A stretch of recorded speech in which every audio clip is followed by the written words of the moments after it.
Welcome back to episode 9 of my KRC Genk Football Manager save. Just before the video starts, if you enjoy the content on my channel, please give it a like and subscribe if you're new. It really helps push my videos out to more people. We're going to be uploading videos every Monday, Wednesday and Friday from now on, so if you're looking for good, consistent content, this is the right place for you. Happy to have you. Let's get on with the video. It's a bit of an anticlimactic one because I've recorded an episode, I think it was like 3 weeks ago now. It's been a while since I've played this save, but 3 weeks ago is when I recorded it, but I've lost the footage for it, so that's a bit annoying. And spoilers. It's not spoilers, you're never going to see it. In episode 10, we moved on to Napoli and we started a career there. And it was going really well. We were like challenging for the title already in the first season, but I guess it wasn't to be. So I guess this episode 9 will just be the finale. I'll just round up this series and what happened in that last episode that you never got to see. We'll start with the league. As you can see here, in our 34 games that we played, this is the best season that we've had. We completely destroyed the league. We won it by 14 points going into the championship group. Obviously with that big of a gap, the other teams were never going to catch me, and I went undefeated in this championship group, which was nice because we built Genk to a complete powerhouse in the Belgian league. If we look at the schedule and the start of the Pro League, just as a summary, you can see there's a lot of green here. I wanted to go unbeaten as one of my goals, but like I said in the last episode, I think it was, we lost to Ostende in the second game, which is just triggering.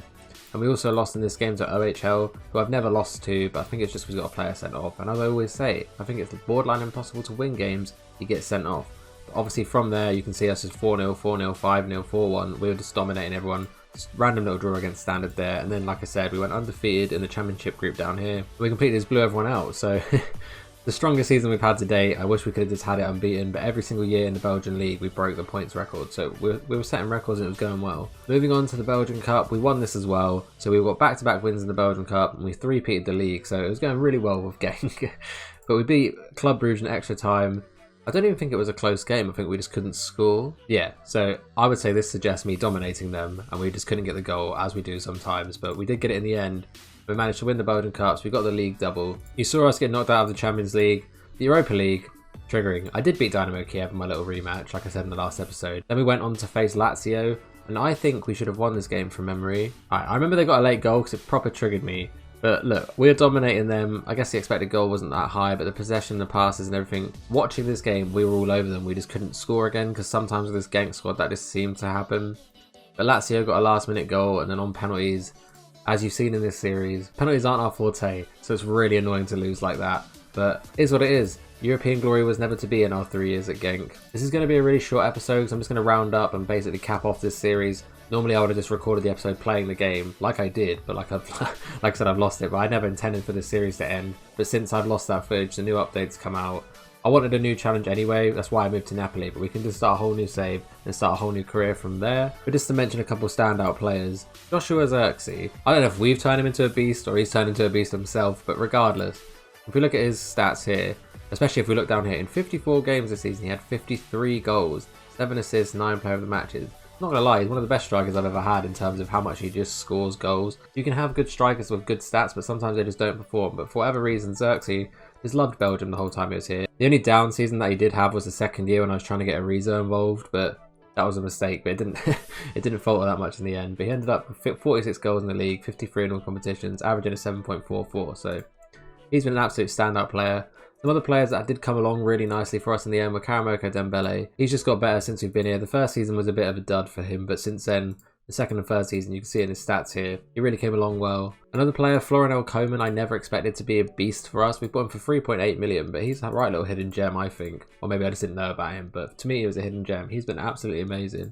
And now he's worth like 26 million, and I've turned down 40 million twice for him. Not that it matters because the series is over, but still.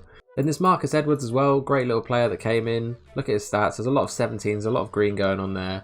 And a couple last people to highlight. Lukonga, he annoyed me when he tried to force a transfer, but he's an absolute beast for this league as well.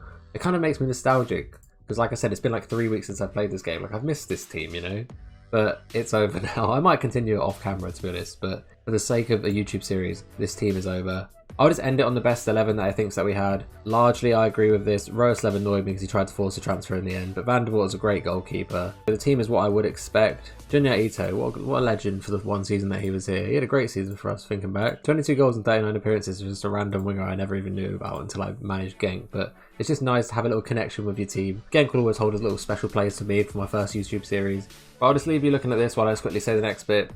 So, I'm not going to not upload Football Manager series, I'm just starting a new one because like I said the update came out and then this one was like kind of hindered from me losing footage and then I just lost all momentum with it. But for the new series I've picked 3 teams on my Twitter, so go follow me on Twitter if you want. And go and vote in the poll if you're seeing the video on the day that it went up. So for the next save, I'm either going to manage Paris FC, which are in the 2nd league in France, and try and take over France and try and take Paris back, you know.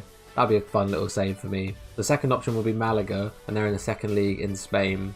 I've got unfinished business with Malaga from like years ago when I used to play it. Like I started a save and I never got as far as I wanted to with them and I gave up. So I've got unfinished business with them. And this is the third option, FC Groningen, probably definitely not how you say it. If I do get this team, if this is what's voted on the poll, then I'll learn how to say it. Interestingly enough, what year are we in? In 2023, from the Genk save that I'm in. I'm Robin's their manager at the minute.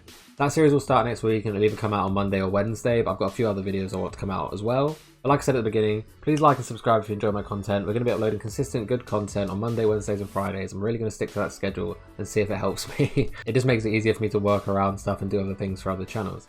That'll do it for the video. Like I said, a bit of an anticlimactic one because I've lost footage, haven't I? But I was only ever going to spend 3 years at Genk anyway, so I'll just leave it there with Genk as a nice little memory for me to look back on and watch these back in a few years if I want to. I had fun here at Genk. I'm looking for the new challenge. I'm looking forward to the new series. Like I said, follow me on Twitter. The link is in the description and it's at LevelsYT on Twitter. If you just want to fancy typing it in, you know.